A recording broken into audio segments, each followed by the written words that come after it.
Assalamualaikum warahmatullahi wabarakatuh. Sebelumnya, izinkan saya memperkenalkan diri. Perkenalkan, nama saya Fitri Noviani sebagai moderator. Kami dari kelompok 3 dengan dosen Ibu Sari Sukawati MPD akan menyampaikan hasil diskusi kami mengenai perkembangan bahasa Indonesia dari tahun 1972 sampai sekarang.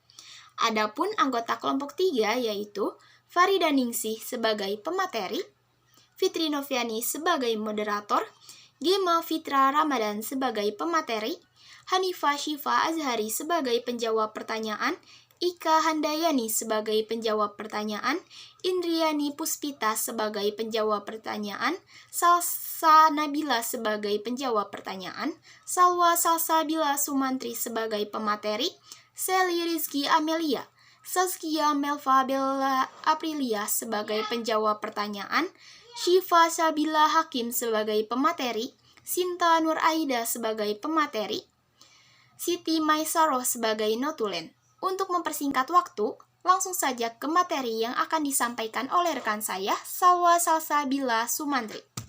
Perkembangan bahasa Indonesia setelah 1972 hingga sekarang.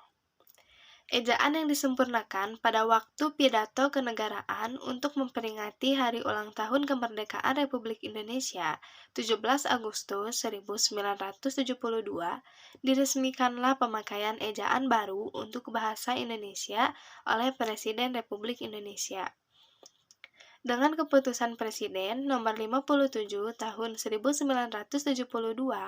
ejaan tersebut dikenal dengan nama Ejaan Bahasa Indonesia yang disempurnakan, yang disingkat EYD, yang berlaku tahun 1972 hingga 2015. Ejaan itu merupakan hasil yang dicapai oleh kerja panitia ejaan bahasa Indonesia yang telah dibentuk pada tahun 1966. Ejaan bahasa Indonesia yang disempurnakan ini merupakan penyederhanaan serta penyempurnaan ejaan Suwandi atau ejaan Republik yang dipakai sejak Maret 1947. Selanjutnya, pada tanggal 12 Oktober 1972, Panitia Pengembangan Bahasa Indonesia, Departemen Pendidikan dan Kebudayaan menerbitkan buku Pedoman Umum Ejaan Bahasa Indonesia yang disempurnakan, dengan penjelasan kaidah penggunaan yang lebih luas. Beberapa kebijakan baru yang ditetapkan di dalam EYD yakni seperti berikut ini. Yang pertama ada perubahan huruf. Ejaan lama dijika menjadi jika, nejata menjadi nyata, sejarat menjadi syarat, acir menjadi akhir, dan supaja menjadi supaya. Yang selanjutnya yaitu huruf F, V, dan Z yang merupakan unsur serapan dari bahasa asing diresmikan pemakaiannya. Misalnya, khilaf, fisik, valuta, universitas, zakat, dan khazanah. C. Huruf Q dan X yang lazim digunakan dalam bidang ilmu pengetahuan, misalnya pada kata furqon dan xenon. D. Penulisan di sebagai awalan dibedakan dengan di yang merupakan kata depan. Sebagai awalan, ditulis seringkali dengan unsur yang menyertainya, sedangkan di sebagai kata depan ditulis secara terpisah dari kata yang mengikutinya.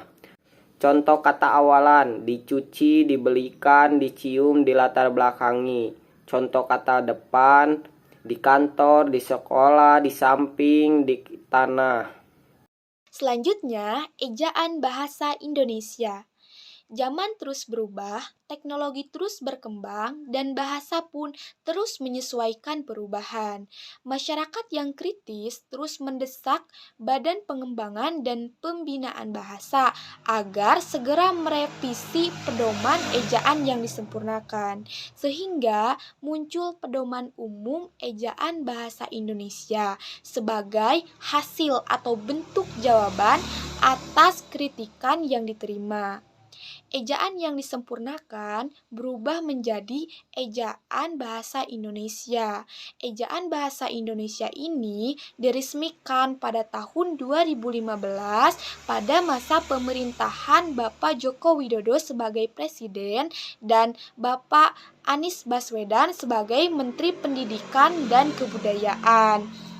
Perubahan yang dilakukan oleh Badan Pengembangan dan Pembinaan Bahasa Indonesia ini berlandaskan Peraturan Menteri Pendidikan dan Kebudayaan Republik Indonesia Nomor 50 Tahun 2015. Ini, ejaan bahasa Indonesia dibentuk atas dasar ejaan yang disempurnakan sebelumnya. Hanya saja, pada ejaan bahasa Indonesia terdapat penambahan-penambahan aturan dalam penulisan. Perbedaan ejaan bahasa Indonesia dengan ejaan yang disempurnakan yang dapat terlihat yaitu yang pertama, penambahan huruf vokal diftong. Pada ejaan yang disempurnakan, huruf diftong hanya 3 yaitu AI, AU, dan OI. Sedangkan pada ejaan bahasa Indonesia huruf diftong ditambah 1 yaitu EI. Misalnya pada kata geser dan survei. Yang kedua, penggunaan huruf kapital. Pada ejaan yang disempurnakan, tidak diatur bahwa huruf kapital digunakan untuk menulis unsur julukan. Sedangkan dalam ejaan bahasa Indonesia, unsur julukan diatur dan ditulis dengan awal huruf kapital. Dan yang ketiga, penggunaan huruf tebal. Dalam ejaan yang disempurnakan, fungsi huruf tebal ada 3, yaitu menuliskan judul buku, bab, dan semacamnya, menghususkan huruf, serta menuliskan tema atau subtema dalam kamus. Sedangkan dalam ejaan bahasa Indonesia, fungsi ketiga itu dihapus.